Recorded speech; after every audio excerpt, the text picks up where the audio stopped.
പ്രിയപ്പെട്ടവരെ, അസ്സലാമു അലൈക്കും. എല്ലാവർക്കും നമസ്കാരം.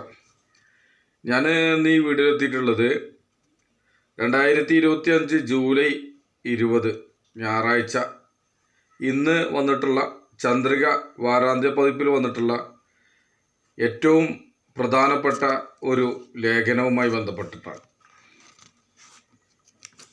പ്രിയങ്കരനായ ഡോക്ടർ പി നസീർ ഫിർദൗസ് കായൽപ്പുറം രണ്ടാളും നടത്തിയിട്ടുള്ള അഭിമുഖത്തെക്കുറിച്ചാണ് ഇന്നത്തെ ഈ ലേഖനമുള്ളത്. സച്ചാർ മുതൽ സച്ചാർ വരെ എന്ന തലക്കെട്ടിലാണ് ഇന്നത്തെ ഈ ലേഖനം വന്നിട്ടുള്ളത്. വളരെ കൃത്യമായി തന്നെ ഡോക്ടർ പി നസീറും ഫിർദൗസ് കായൽപ്പുറവും നടത്തിയിട്ടുള്ള അഭിമുഖം അതിസുപ്രധാനമായ ഒരു വീഡിയോ ആണ്. ഏതായാലും അക്ഷമരായി നിങ്ങൾ കേട്ടിരിക്കേണ്ട ഒരു സുപ്രധാന വിഷയം കൂടിയാണ്. അപ്പോൾ അതെല്ലാവരും ഈ വീഡിയോ മുഴുവനായി കേൾക്കാനും സ്കിപ്പ് ചെയ്യാതെ മുഴുവൻ കേൾക്കാനും മറ്റുള്ളവരിലേക്ക് എത്തിക്കാനൊക്കെ നിങ്ങളുടെ ഭാഗത്തുനിന്ന് ശ്രമം ഉണ്ടാകണമെന്നാണ് എനിക്ക് ആദ്യമായി നിങ്ങളോട് അഭ്യർത്ഥിക്കാനുള്ളത്. ഞാൻ കൂടുതൽ വലിച്ചു നീട്ടുന്നില്ല, നമ്മുടെ ഇന്നത്തെ ലേഖനത്തിലേക്ക് കടക്കുകയാണ്. ഇന്ത്യയിലെ മുസ്ലിങ്ങളുടെ സാമൂഹിക സാമ്പത്തിക വിദ്യാഭ്യാസ സാഹചര്യം പഠിക്കുന്നതിന് ഡൽഹി ഹൈക്കോടതി മുൻ ചീഫ് ജസ്റ്റിസ് രജീന്ദർ സച്ചാർ അധ്യക്ഷനായ സമിതി രൂപീകരിച്ചത് 2005-ലാണ്. സച്ചാർ കമ്മിറ്റി ശുപാർശകൾ ന്യൂനപക്ഷ രാഷ്ട്രീയത്തിൽ വളരെ വലിയ ചർച്ചകൾക്കാണ് വഴി തുറന്നത്. കേരളത്തിൽ അതിൻ്റെ അലയൊലികൾ വാദങ്ങളും പ്രതിവാദങ്ങളുമായി ഇന്നും അന്തരീക്ഷത്തിലുണ്ട്. സച്ചാർ ശുപാർശകൾ 2 പതിറ്റാണ്ടോട് അടുക്കുമ്പോൾ കേരളത്തിലെ മുസ്ലിം ന്യൂനപക്ഷങ്ങളുടെ ജീവിത ഗ്രാഫ് എവിടെയാണ്? സംസ്ഥാന ന്യൂനപക്ഷ വകുപ്പിൻ്റെ പ്രഥമ ഡയറക്ടറും ന്യൂനപക്ഷകാര്യ വിദഗ്ധനുമായ ഡോക്ടർ പി നസീർ ചന്ദ്രിക വാരാന്ത്യ പതിപ്പിനോട് സംസാരിക്കുകയാണ്. സച്ചാർ കമ്മിറ്റി രൂപീകരിക്കപ്പെട്ടിട്ട് 2 പതിറ്റാണ്ടാകുന്നു. കേരളത്തിലെ മുസ്ലിം മൈനോറിറ്റിയുടെ നേട്ടങ്ങൾ എന്തൊക്കെയാണ്? പ്രിയപ്പെട്ട ഡോക്ടർ നസീർ അവർ അതിൻ്റെ മറുപടി പറയുകയാണ്. സാമൂഹിക സാമ്പത്തിക വിദ്യാഭ്യാസ വ്യവസ്ഥകളെ കുറിച്ച് സച്ചാർ കമ്മിറ്റി സമഗ്രമായ പഠനമാണ് നടത്തിയത്. ഇന്ത്യൻ മുസ്ലിങ്ങളുടെ സ്വത്തും സുരക്ഷ, സന്തുലിതാവസ്ഥ എന്നീ ഘടകങ്ങളെ ആസ്പദമാക്കിയായിരുന്നു പഠനം. കേരളീയ സമൂഹത്തിൽ സച്ചാർ കമ്മിറ്റി എന്ത് പുരോഗതിയാണ് കൊണ്ടുവന്നത് എന്നതിനേക്കാൾ സാഹചര്യങ്ങളെക്കുറിച്ച് ഒരു വിശകലനം നടത്താൻ ഇത് ഉപകരിച്ചു.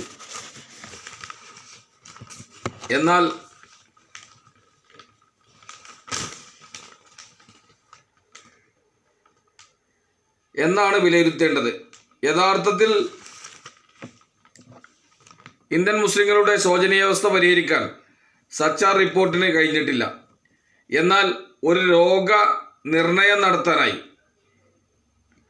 കൃത്യമായി പറഞ്ഞാൽ ഒരു ഡോക്ടർ രോഗിയുടെ രോഗം കണ്ടെത്തി ചികിത്സ നിർണ്ണയിക്കുന്നതിന് സമാനമാണ് സച്ചാർ റിപ്പോർട്ട് എന്ന് വിലയിരുത്താം.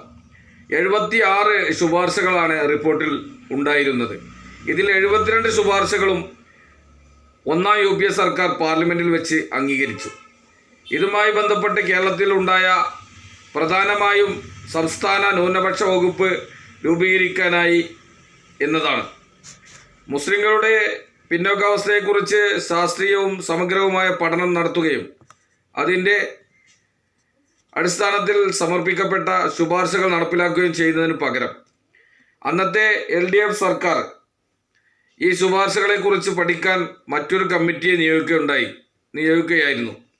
അതായിരുന്നു പാലോളി കമ്മിറ്റി. ഇതോടെ മുസ്ലിങ്ങളും മറ്റു പിന്നാക്ക വിഭാഗങ്ങളും എന്ന നിലയിലേക്ക് മാറുകയും സച്ചാർ ശുപാർശ പ്രകാരമുള്ള പദ്ധതി നിർവഹണം താളം തെറ്റാൻ കാരണമാകുകയും ചെയ്തു.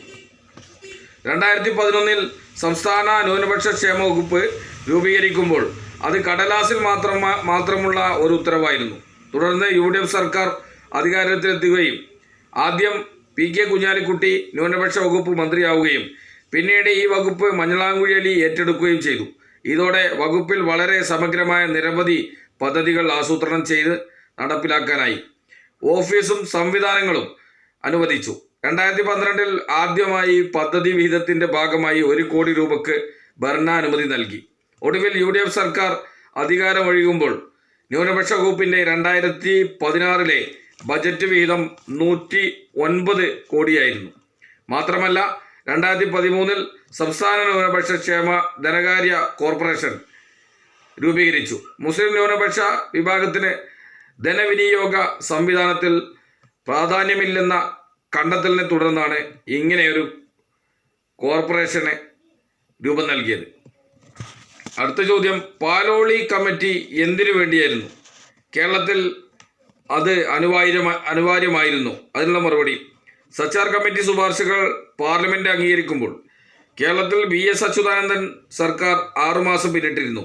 രാജ്യത്തെ പല സംസ്ഥാനങ്ങളിലും പ്രത്യേകിച്ച് കർണാടക പോലുള്ള സംസ്ഥാനങ്ങൾ സച്ചാർ ശുപാർശകൾ പ്രകാരം വിദ്യാഭ്യാസ ക്ഷേമ പദ്ധതികൾ ആരംഭിച്ചിരുന്നു. അപ്പോഴാണ് കേരളത്തിൽ ശുപാർശകളെക്കുറിച്ച് പഠിക്കാൻ പാലോളി കമ്മിറ്റിയെ വെച്ചത്. പാലോളി കമ്മിറ്റിയുടെ റിപ്പോർട്ടിൽ 42ഓളം ശുപാർശകൾ ഉണ്ടായിരുന്നു. കേരളത്തിലെ മുസ്ലിങ്ങളെ നേരിട്ട് ബാധിക്കുന്ന 2-3 കണ്ടെത്തലുകൾ ഉണ്ടായിരുന്നു. അതൊന്നും ഇപ്പോഴും നടപ്പിലാക്കിയിട്ടില്ല. അതിലൊന്ന് ബാക്ക്ലോഗ് നികത്തുക എന്നതായിരുന്നു. അതായത് 2001 ജസ്റ്റിസ് നരേന്ദ്രൻ കമ്മീഷൻ റിപ്പോർട്ട് പ്രകാരം നിയമനങ്ങളിലടക്കം കേരളത്തിലെ ഏറ്റവും കൂടുതൽ പിന്നോക്കം നിൽക്കുന്നത് മുസ്ലിങ്ങളാണ്. അതുകൊണ്ട് തന്നെ 8000ഓളം തസ്തികകൾ ഇപ്പോൾ തന്നെ മുസ്ലിങ്ങൾക്ക് നഷ്ടപ്പെട്ടിരിക്കുന്നു. ഇത് പരിഹരിക്കണമെന്ന് പാലോളി കമ്മിറ്റി പറഞ്ഞിരുന്നു. മാത്രമല്ല അറബിക് സർവകലാശാല രൂപീകരിക്കണമെന്നും ശുപാർശ ചെയ്തു. 1ഉം 2ഉം പിണറായി സർക്കാരുകളുടെ പ്രകടന പത്രികയിൽ പാലോളി കമ്മിറ്റി റിപ്പോർട്ട് പൂർണ്ണമായും നടപ്പിലാക്കുമെന്ന വാഗ്ദാനമുണ്ടായിരുന്നു. എന്നാൽ പിണറായി സർക്കാർ ഒന്നും തന്നെ ചെയ്തിട്ടില്ല. മാത്രമല്ല ന്യൂനപക്ഷ അനുപാതം അട്ടിമറിക്കപ്പെട്ടു. 80:20 എന്ന അനുപാതമാണ് അട്ടിമറിക്കപ്പെട്ടത്. 80% മുസ്ലിങ്ങൾക്കും 20% മറ്റു ന്യൂനപക്ഷങ്ങൾക്കും എന്നായിരുന്നു തീരുമാനം. പിന്നീട് കോടതിയിലെത്തുകയും ജനസംഖ്യാനുപാതികമായി നടപ്പിലാക്കണമെന്ന് കോടതി വിധിക്കുകയും ചെയ്തു. ഇന്നും ഇത് നടപ്പിലാക്കുന്നില്ല. സർക്കാർ ഇതിന്മേൽ അപ്പീൽ പോയിട്ടുമില്ല. അടുത്ത ചോദ്യം, സച്ചാർ കമ്മിറ്റി റിപ്പോർട്ട് പ്രായോഗിക തലത്തിൽ നടപ്പിലാക്കാനായോ? അതിൻ്റെ ഉത്തരം, ഇന്ത്യയിലെ മുസ്ലിം പിന്നോക്കാവസ്ഥ പരിഹരിക്കാനുള്ള സച്ചാർ ശുപാർശകൾ നടപ്പിലാക്കാൻ 1ഉം 2ഉം UPA സർക്കാരുകൾക്കും പൂർണ്ണമായി കഴിഞ്ഞിരുന്നില്ല. 2006 നവംബർ 30 പാർലമെന്റ് അംഗീകരിച്ചത് 72 ശുപാർശകളാണ്. മാറ്റിവെച്ചത് 4 എണ്ണമാണ്. മാറ്റിവെച്ചതിൽ ഒരു ശുപാർശ ഇന്ത്യൻ മുസ്ലിങ്ങൾക്കിടയിലെ ഏറ്റവും പിന്നോക്കം നിൽക്കുന്ന കമ്മ്യൂണിറ്റിയെ കണ്ടെത്തുകയും അവർക്ക് SC/STക്ക് തുല്യമായ പദവി നൽകിക്കൊണ്ട് വിദ്യാഭ്യാസ ഉദ്യോഗ രംഗത്ത് പ്രത്യേക സംവരണം നൽകണം എന്നതായിരുന്നു. മറ്റൊന്ന്, ഇന്ത്യൻ പോസ്റ്റൽ, പോലീസ്, റവന്യൂ സർവീസുകളിൽ പോലെ വഖഫ് അഡ്മിനിസ്ട്രേറ്റീവ് സർവീസ് എന്നൊരു സംവിധാനം കൊണ്ടുവരണം എന്നതായിരുന്നു. മറ്റൊന്ന്, മുസ്ലിം മൈനോറിറ്റിക്ക് ഉന്നത വിദ്യാഭ്യാസ സിവിൽ സർവീസ് പ്രാതിനിധ്യം ഉറപ്പാക്കാൻ പ്രത്യേക സംവരണം നൽകണമെന്നതായിരുന്നു. മാറ്റിവെച്ചതെല്ലാം അങ്ങനെ തന്നെ തുടരുന്നു. അതേസമയം UPA സർക്കാർ ന്യൂനപക്ഷ മന്ത്രാലയത്തിന് കീഴിൽ ഒരു ഘട്ടത്തിൽ 4400 കോടി രൂപ വരെ വാർഷിക ബജറ്റ് വിഹിതമായി വെച്ചു. സമ്പൂർണ്ണമെന്ന് പറയാനാകില്ലെങ്കിലും മാതൃകപരമായ നിരവധി പദ്ധതികൾ UPA സർക്കാരുകൾ നടപ്പിലാക്കി. അടുത്ത ചോദ്യം, പിന്നോക്കാവസ്ഥയെ സംവരണം കൊണ്ട് മറികടക്കാനാവുമോ?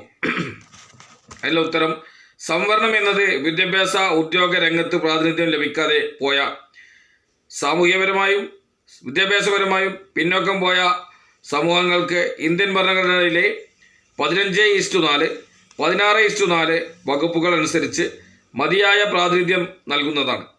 ഇതനുസരിച്ച് പഞ്ചായത്ത് മുതൽ പാർലമെന്റ് വരെ നിയമനിർമ്മാണം നടത്താൻ തടസ്സമില്ല എന്നാണ് സൂചിപ്പിക്കുന്നത്. സംവരണം എന്ന പദം തന്നെ തേഞ്ഞ് അർത്ഥലോപം സംഭവിച്ചിരിക്കുന്നു. 2019 103 ഭരണഘടനാ ഭേദഗതി വന്നതിനു ശേഷം രാജ്യത്തെ ഉന്നത വിഭാഗത്തിൽപ്പെട്ട, അതായത് സാമ്പത്തികമായി പിന്നോക്കം നിൽക്കുന്നവർക്ക് 10% സംവരണം നൽകാൻ തീരുമാനിച്ചു. ഇതിലൂടെ യഥാർത്ഥത്തിൽ സംഭവിച്ചത് ഭരണഘടനയുടെ സ്പിരിറ്റിനെ തന്നെ ഇല്ലായ്മ ചെയ്യാനായിരുന്നു. കാരണം സാമ്പത്തികമായി പിന്നോക്കം നിൽക്കുന്നവരുടെ പ്രശ്നങ്ങൾ പരിഹരിക്കാൻ ബന്ധപ്പെട്ട വകുപ്പുകൾ ക്ഷേമ പദ്ധതികൾ ആസൂത്രണം ചെയ്ത് നടപ്പിലാക്കുകയാണ് വേണ്ടത്. ദാരിദ്ര്യം അനുഭവിക്കുന്നവർക്ക് ഭക്ഷണവും വസ്ത്രവും കിടപ്പാടവും നൽകിയാൽ ആ പ്രശ്നം പരിഹരിക്കും. എന്നാൽ നൂറ്റാണ്ടുകളായി തുടരുന്ന സാമൂഹ്യ പിന്നോക്കാവസ്ഥ പരിഹരിക്കാൻ അവർക്ക് ഭരണനിർവഹണ രംഗത്തും നിയമനിർമ്മാണ രംഗത്തും നീതിന്യായ രംഗത്തും ജനസംഖ്യാനുപാതികമായ പ്രാതിനിധ്യമാണ് ലഭിക്കേണ്ടത്. ഇതാണ് അംബേദ്കർ എഴുതിയ ഭരണഘടന ഉറപ്പു നൽകുന്നത്. നിർഭാഗ്യവശാൽ സ്വതന്ത്ര ഇന്ത്യ 75 വർഷം പിന്നിട്ടിട്ടും ജനസംഖ്യാനുപാതികമായി പ്രാതിനിധ്യം ലഭിക്കാതെ പോയി എന്നത് ഭീകരമായ അവസ്ഥയാണ്. അതേസമയം നായർ, നമ്പൂതിരി, ബ്രാഹ്മണ വിഭാഗങ്ങൾക്ക് വീണ്ടും ഒരു 10% കൂടി സംവരണം നൽകാൻ സർവ്വജാതി സംവരണം കൊണ്ടുവന്നു.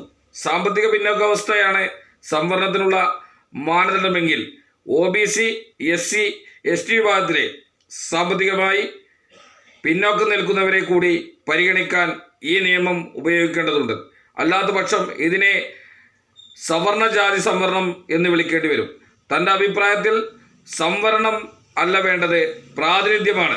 ഈ ഭരണഘടന ഭേദഗതി തന്നെ ഭരണഘടനയുടെ അന്തസത്ത ഇല്ലാതാക്കുന്നതാണ്. കൂടുതൽ മുസ്ലിം ജനസംഖ്യയുള്ള മലബാർ മേഖല എന്തെല്ലാം തലങ്ങളിലേക്ക് പുരോഗതി നേടിയത്, എന്തെല്ലാം തലങ്ങളിലാണ് പുരോഗതി നേടിയത്?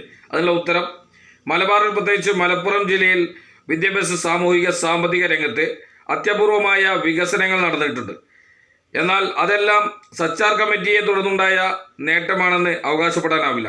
മലബാറിലെ വികസനത്തിന് സുപ്രധാനമായ 3 ഘട്ടങ്ങളാണുള്ളത്. ഒന്ന്, 1960കളിലും 70കളിലും തന്നെ യുവാക്കൾ വ്യാപകമായി ഗൾഫിലേക്ക് ചേക്കേറി. രണ്ടാമതായി 80 മുതൽ വിവിധ സാമുദായിക മതസംഘടനകൾ ആശയപരമായും ആചാരപരമായതുമായ വ്യത്യാസങ്ങൾ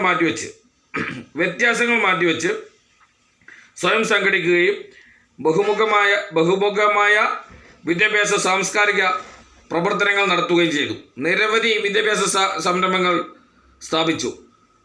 മൂന്നാമത്തതാണ് ഏറ്റവും പ്രധാനം, വിഘടിതമായ ന്യൂനപക്ഷ രാഷ്ട്രീയത്തിൻ്റെ നേട്ടമാണ്. ഇന്ത്യൻ യൂണിയൻ മുസ്ലിം ലീഗ് എന്ന രാഷ്ട്രീയ പ്രസ്ഥാനത്തിന് പാർലമെന്റിലും നിയമസഭയിലും പ്രതിനിധികളെ അയക്കാൻ കഴിഞ്ഞു. അവരിൽ നിന്നും മന്ത്രിമാരുണ്ടായി എന്നതൊക്കെ മലബാറിൻ്റെ വികസനത്തിൻ്റെ നിർണായകപരമായ സ്വാധീനം ചെലുത്തിയിട്ടുണ്ട്. അടുത്ത ചോദ്യം, ന്യൂനപക്ഷ വകുപ്പിൻ്റെ ആദ്യ ഡയറക്ടർ എന്ന നിലയിൽ നേരിട്ട വെല്ലുവിളികൾ എന്തെല്ലാമായിരുന്നു? അതിൻ്റെ ഉത്തരം, ഡയറക്ടറായി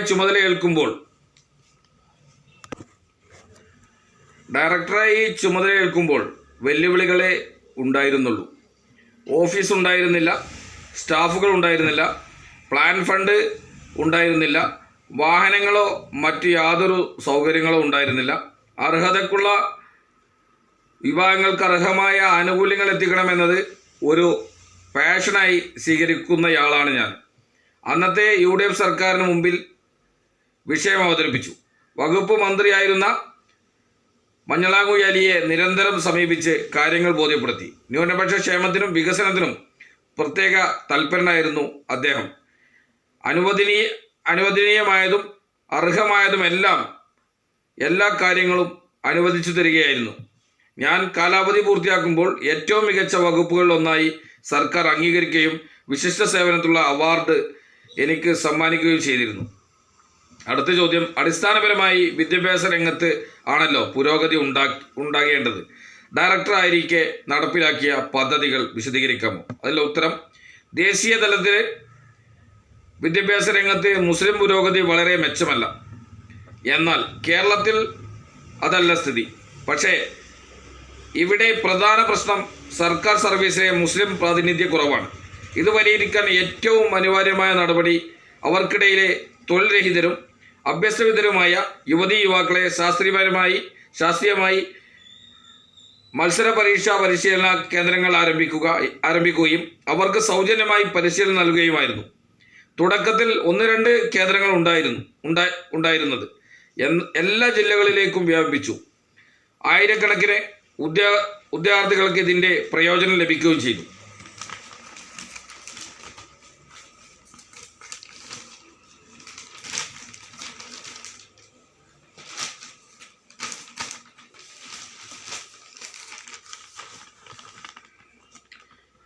രണ്ടായിരത്തി 2011-16 കാലയളവിൽ സെക്രട്ടേറിയറ്റ് അസിസ്റ്റന്റ് ഉൾപ്പെടെയുള്ള പരീക്ഷകളിൽ നിരവധി മുസ്ലിം വിദ്യാർത്ഥികൾ മികച്ച റാങ്കോടെ പാസ്സായി ഉദ്യോഗത്തിൽ പ്രവേശിച്ചു. പരിശീലന കേന്ദ്രങ്ങൾ നടത്താൻ തയ്യാറായി വന്ന NGOകൾക്ക് പശ്ചാത്തല സൗകര്യം ഒരുക്കുകയും അവിടെ പഠിപ്പിക്കുന്ന അധ്യാപകർക്ക് ന്യൂനപക്ഷ വകുപ്പിൽ നിന്ന് ഓണറേറിയം നൽകുകയും ചെയ്തു. സ്വകാര്യ ITIകളിൽ പഠിക്കുന്ന വിദ്യാർത്ഥികൾക്ക് പോലും അവരുടെ ഫീസ് റീഇംബേഴ്സ് ചെയ്യുന്ന പദ്ധതി രാജ്യത്തു തന്നെ ആദ്യമായി ആരംഭിച്ചത് ഒരുപക്ഷെ കേരളത്തിലെ ന്യൂനപക്ഷ വകുപ്പായിരുന്നു. ഇത്തരത്തിൽ കാര്യക്ഷമമായ 2 ഡസനോളം വിദ്യാഭ്യാസ ഉദ്യോഗ പദ്ധതികളാണ് നടപ്പിലാക്കിയത്.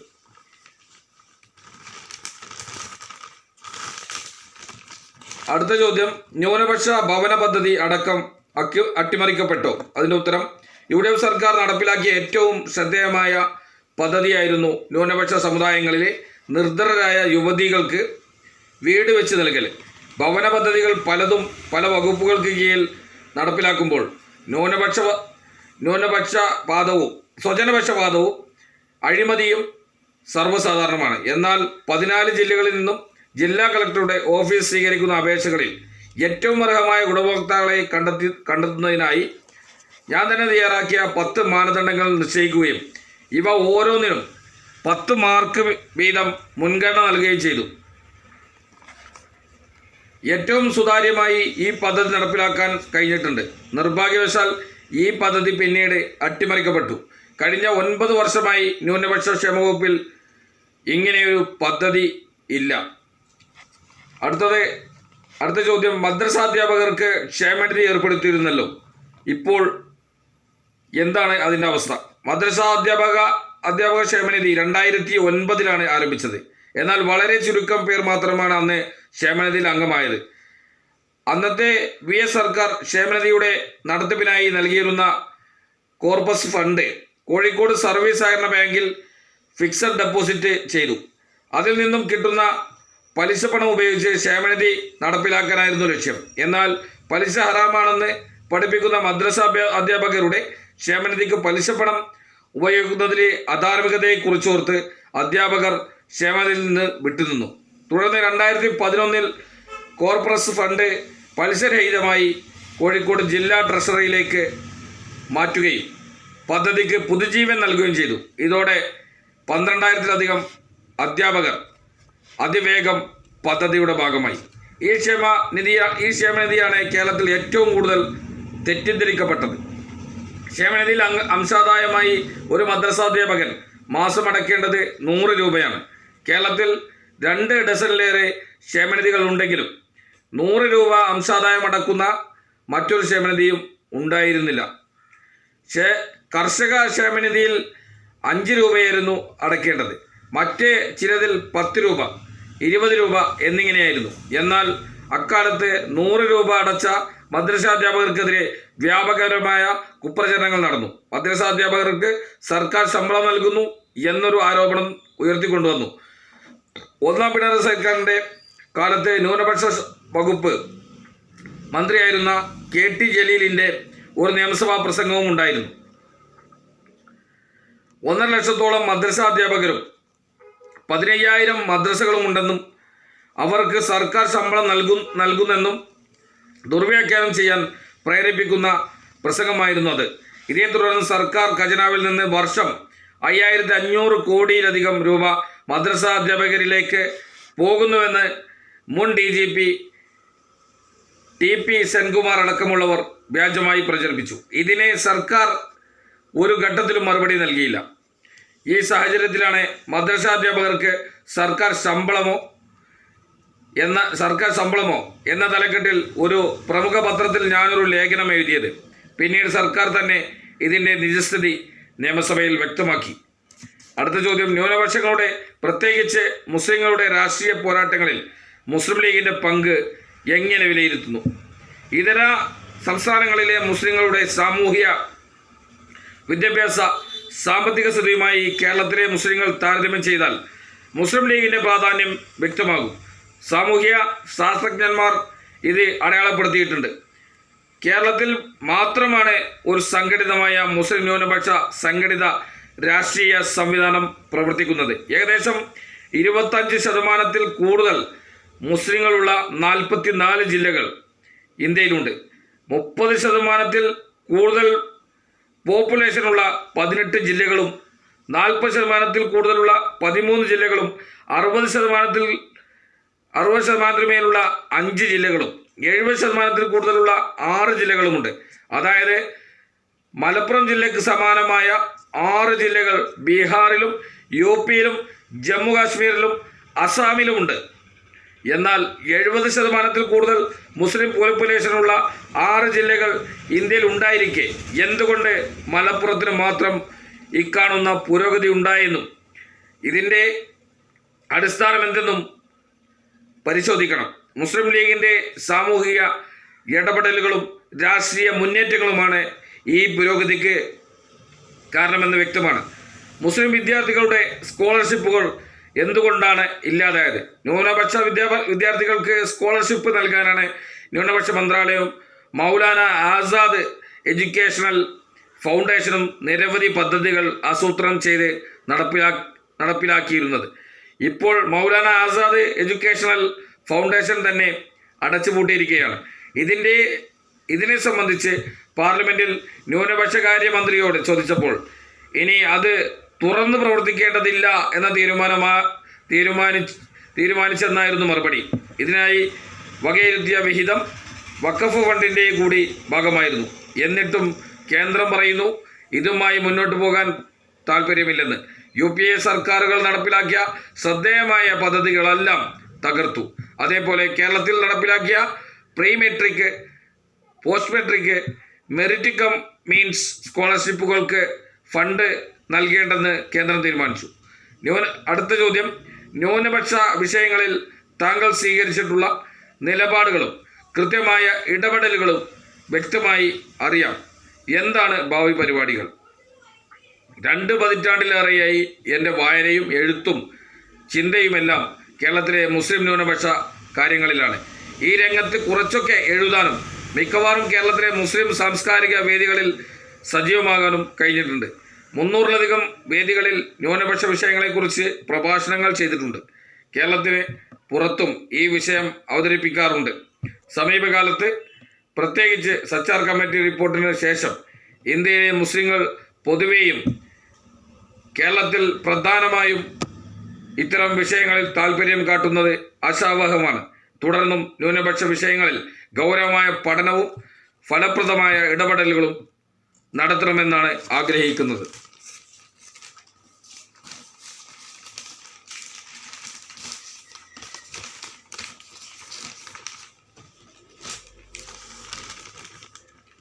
ഒന്നും രണ്ടും പിണറായി സർക്കാരുകളുടെ പ്രകടന പത്രികയിൽ പാലോളി കമ്മിറ്റി റിപ്പോർട്ട് പൂർണ്ണമായും നടപ്പിലാക്കുമെന്ന വാഗ്ദാനമുണ്ടായിരുന്നു. എന്നാൽ പിണറായി സർക്കാരുകൾ ഒന്നും തന്നെ ചെയ്തിട്ടില്ല. മാത്രമല്ല ന്യൂനപക്ഷ അനുപാതം അട്ടിമറിക്കുകയും ചെയ്തു. വളരെ കൃത്യമായി ഇന്നത്തെ ചന്ദ്രികയിൽ വാരാന്ത്യ പതിപ്പിൽ വന്നിട്ടുള്ള ഒരു ലേഖനം ഏറ്റവും ശ്രദ്ധേയമാണ്. നമുക്ക് ന്യൂനപക്ഷ അവകാശങ്ങൾക്ക് വേണ്ടിയുള്ള ഒരു ന്യൂനപക്ഷങ്ങളെ വിലയിരുത്തുന്നതിന് വേണ്ടി സച്ചാർ കമ്മിറ്റി റിപ്പോർട്ട് അത് നടപ്പിലാക്കുന്നതിൻ്റെ ഭാഗമായി നടന്ന കാര്യങ്ങളെക്കുറിച്ച് പ്രിയപ്പെട്ട ഡോക്ടർ P. നസീർ ഫിർദൌസ് കായൽപ്പുറവുമായി നടത്തിയിട്ടുള്ള ഫിർദൌസ് കായൽപ്പുറം ഡോക്ടർ നസീർ P. യുമായി നടത്തിയിട്ടുള്ള കൃത്യമായ ഒരു വലിയൊരു ലേഖനമാണ്. ഏറ്റവും ശ്രദ്ധേയമായ ലേഖനമാണ്.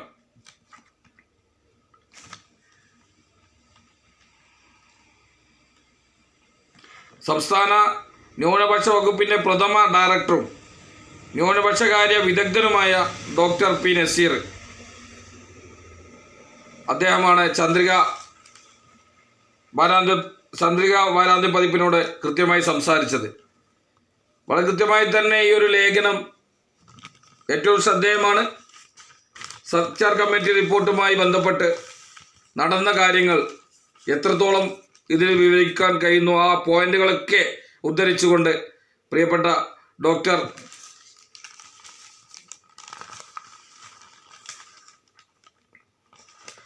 നസീർ അദ്ദേഹം വളരെ കൃത്യമായി തന്നെ ഇതിൽ പറഞ്ഞിട്ടുണ്ട്. അപ്പോൾ നിങ്ങളെ ഈ വീഡിയോ മുഴുവനായി കേൾക്കാനും ഇതിൽ പറഞ്ഞ കാര്യങ്ങൾ കൃത്യമായി പഠനാർഹമാകാനും ഒക്കെ നിങ്ങൾ സമയം കണ്ടെത്തണമെന്ന് കൂടി ഈ സമയത്ത് ഉണർത്തിക്കൊണ്ട് ഇതുപോലുള്ള അതിസുപ്രധാനമായ ലേഖനങ്ങൾ അനുസ്മരണങ്ങളുമായി ഒക്കെ വീണ്ടും ഞാൻ നിങ്ങളുടെ മുന്നിലെത്തും. അതുവരേക്ക് എല്ലാവർക്കും ഒരു നന്ദിയും കടപ്പാടും അറിയിച്ചുകൊണ്ട് ഇന്നത്തെ ഈ വീഡിയോ ഇവിടെ അവസാനിപ്പിക്കുകയാണ്. എല്ലാവർക്കും നന്ദി, നമസ്കാരം. അസ്സലാമു അലൈക്കും വറഹ്മത്തുള്ളാഹി തആല വബറകാതുഹു.